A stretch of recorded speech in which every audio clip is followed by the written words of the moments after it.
नमस्कार विद्यार्थी मित्र मैत्रिणींनो, कसा चालू आहे तुमचा सर्वांचा अभ्यास? कशी चालू आहे स्पर्धा परीक्षेची तयारी? आज एक नवीन मुद्दा आपल्या समोर आहे, तो म्हणजे मीच माझा शिल्पकार. तुम्हालाच तुमचं आयुष्य घडवायचं आहे.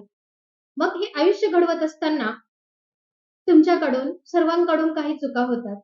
म्हणजे एखाद्या वयामध्ये चुका होणं ही काही मोठी गोष्ट नाही. मग तो एखादा मुलगा असो किंवा मुलगी असो, चुका ह्या होणारच.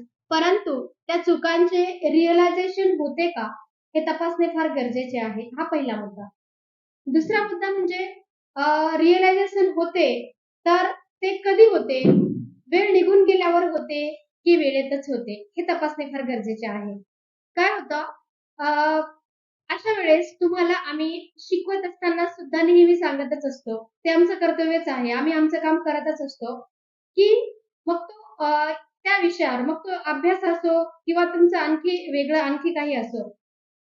मग यामध्ये होतं काय, की आम्ही ज्या गोष्टी तुम्हाला सांगत असतो, की ह्या चुका नाही झाल्या पाहिजे, त्या चुका नाही झाल्या पाहिजे.